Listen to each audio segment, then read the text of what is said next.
Welcome back, guys. So today I'm going to show you 3 exercises for the calf. Calves are important muscles to train.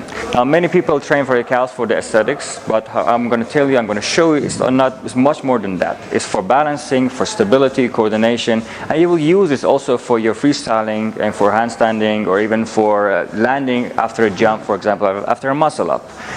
So the exercises I will show you are important exercises not to strengthen only, but also learn to coordinate the body better. And also while doing the exercise, you will also strengthen, also make it more aesthetic as well. So follow me for the first exercise. Okay, in this video Christian will help you guys. He will demonstrate the movement.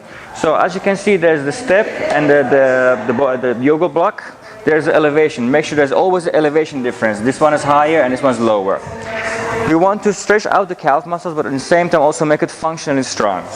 So notice the front lean, the forward tilt lean.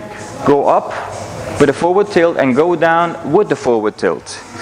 It's important to do this continuously without moving the hips. So in this case, you suck in the lower belly, open your chest, lean forward, and just going up and down with the forward tilt. You do not wish to land and rest too much on the yoga block. Just have the forward tilt. There are many ways you can do this. For example, you can turn your toes out and the heels in as follows. Now you can work on the inside of the calf muscles. You can also try to do it on the outside part. So in this case, bring the toes in, the heels out. Now you'll work on the outside part of the calf muscles. The good thing of this is because you're going lower than your original height, you will flex and you will stretch the calf muscles out. The most important part is that you do not rest on the yoga block there. You have the forward tilt, so let the muscle constantly contract and constantly move you forward.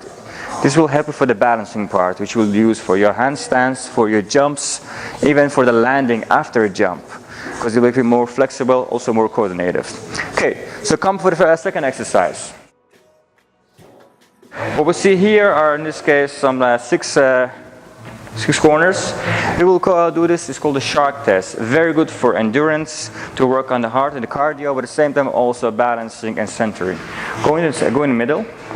So Christian will jump on each side, go forward and backward, and the next one forward and backward, constantly on his toes. So it becomes, again, a calf exercise, however, balancing. So forward and backward, and then next one. That's it. Not only this is my calf exercise, but it's also balancing and also core exercise. With his core, he will try to determine his center line, also make his coordination much better. A weak calf muscle, or a not so flexible calf muscle, will get tired very fast. In this case, Christian doing a fine job and continuing without hitting the sides of those blocks. Good. Obviously, you can make it more challenging by going faster or don't looking down, just finding a center point, finding the coordination, going forward, backward without looking.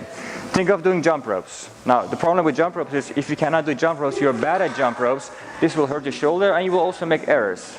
This will help you to do the same thing with jump ropes, feet work, coordination, speed, endurance, cardio, all in one without doing the jumps.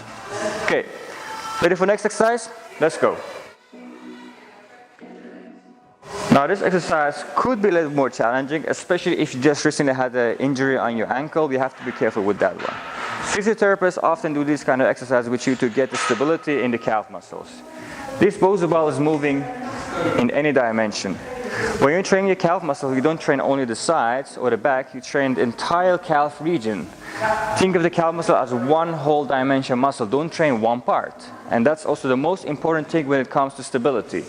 So what I want you to do, I want you to go to a lunge position, bring your front leg on the middle, on your toes, bring the back leg to the back, like in a lunge. Try to go up and down without making contact on the level of the heels. So basically I can put my fingers right beneath. Obviously don't do this in normal life, but try to go up and down.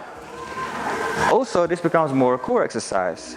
The center line of the body is straight, so when he leans too much to the front or he keeps the upper body too passive, it's going to be much harder for him to balance. And of course, you switch legs. Thank you. Now you might notice that you have a stiff leg and a more flexible leg. Now let's find out which one is the more flexible leg. Let's switch legs. If there's one side of the muscle which is less flexible, it will be much more wobbly and less imbalanced. Give it a go. You might notice more tilting to the left and right. You have to focus more to keep it straight. This might be his least flexible side. You can make this exercise more challenging by turning and flipping it over. So let's flip it over. Here we go. The soft side is actually much more challenging. You will notice you will shake much more. So when it comes to stability and keeping it balanced, this is much more challenging and also a very good therapy for your calf muscles in the entire dimension. Give it a go. Have a good look at his front leg. It's going all over the place. So not only the inside, the back, the outside, is also the front side. A good, flexible, coordinative leg. When you're walking, when you're jumping, when you're sprinting, even landing from a jump, keep your body in balance. How are you doing? You're doing good. So guys, whatever you do, don't just do something, make sure you do it correctly. If you want to make reps and sets with your exercise, first determine the critical criteria. Is your body straight? Is the movement correct? Are you tilting? Are you overcompensating whatsoever? Finish the checklist, and once you know everything is correct, then you continue with the reps and sets. As soon as you lose the correct form, you stop. Despite how you feel strong enough to continue, you stop whenever you lose the technical form. That is the number one criteria, and that's the number one key, and that's the only key to keep yourself informed. Make videos of yourself or do it in front of a mirror so you can see how you're doing this. If there's no coach around you, you have to have a coach for yourself. So video or mirror. Always to make sure I have visual feedback.